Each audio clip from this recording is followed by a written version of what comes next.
کا حصہ جھوٹ بولے یہ ممکن ہی نہیں ہے، کیونکہ آپ رسول کا حصہ ہیں. آپ اگر رسول کی زبان جو کہ رسول کے بدن کا حصہ ہے وہ جھوٹ بولتے ہیں، ہم اس کا کوئی مسلمان اس کا تصور بھی نہیں کر سکتا. بضاعت الرسول جھوٹ نہیں بول سکتا.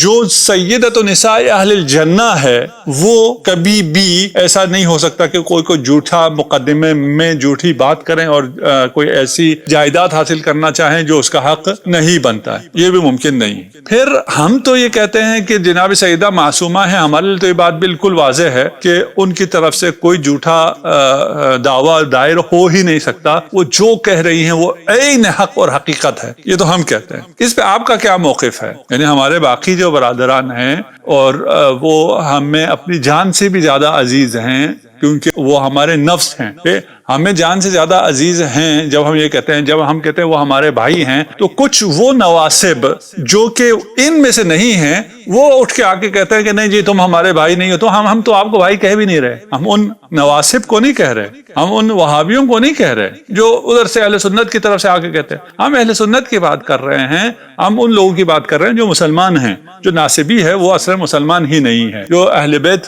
کی دشمنی دل میں رکھتا ہے وہ مسلمان کیسے ہو سکتا ہے؟ جو رسول خدا کی دشمنی رکھتا ہو اپنے دل میں وہ ظاہراً مسلمان ہو سکتا ہے لیکن وہ منافق ہے. ہم اس کی بات کرتے ہی نہیں ہیں. اچھا، باقی ہم اہل سنت سے پوچھتے ہیں کہ آپ اصحاب کو کیا مانتے ہیں؟ اصحاب جھوٹ بول سکتے ہیں؟ ایک صحابی آئے، آپ اگر عدالت میں ہیں، آپ کے سامنے ایک صحابی آئے، وہ ایک کیس رکھے اور کہے یہ چیز میری ہے، آپ کیا کریں گے؟ آپ کہیں گے ہم دے دیں گے. کیوں؟ اس لیے کہ وہ صحابی ہے اور سارے صحابی عادل ہیں. اس سے آپ گواہ طلب کریں گے؟ آپ کہیں گے نہیں، اس سے گواہ طلب کریں تو پھر گستاخی ہو جائے گی. اس سے گواہ بھی طلب نہیں کرنا، دنیاوی چیز ہے، اس نے مانگی ہے تو یہ اسی کی ہوگی، اسے ہم دے دیتے ہیں. میں نے آپ کو مثال کے طور پہ کہا، جناب جابر ابن عبداللہ انصاری ابو بکر کے سامنے آئے ہیں، خلیفہ کے سامنے آئے ہیں اور ان سے کہا ہے کہ رسالت آپ نے مجھ سے وعدہ کیا تھا کہ یمن سے جو مال آ رہا ہے وہاں سے، اسلامی مملکت بہت وسیع ہو گئی تھی، تمام جگہ سے اموال چلتے تھے، مدینہ پہنچتا تھا، تو رسول خدا نے وعدہ فرمایا تھا جابر سے کہ جو یمن سے مال آ رہا ہے اس میں سے اتنا حصہ میں تمہیں دوں گا.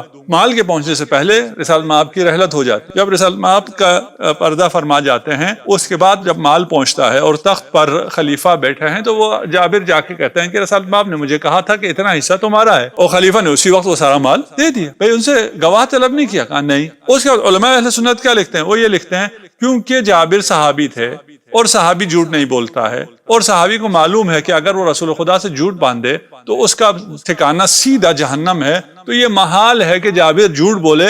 اس لیے جابر نے جو کچھ کہا اگرچہ اس کے پاس کوئی گواہ نہیں تھا، خلیفہ نے اسے فوراً دے دیا. اچھا، اگر آپ کا موقف یہ ہے کہ آپ صحابی جھوٹا نہیں ہو سکتا، صحابی سے کوئی دلیل اور گواہ طلب نہیں کرنا ہوتا، اسی بیس پر اس کو مال دے دینا ہوتا ہے، تو حضرت زہرا آپ اور کچھ بھی نہ مانے، صحابیہ تو ہیں، آپ کچھ بھی نہ مانے حضرت زہرا صحابیہ تو ہیں، وہ جب آئی ہیں تو وہ ایک عام صحابی سے بھی کم کیوں ہو گئے کہ ان سے گواہ طلب کیا گیا، صحابی سے گواہ بھی طلب نہیں کیا گیا؟ یہ ڈبل سٹینڈرڈز کیوں ہوئے؟ یہ ناانصافی ہے.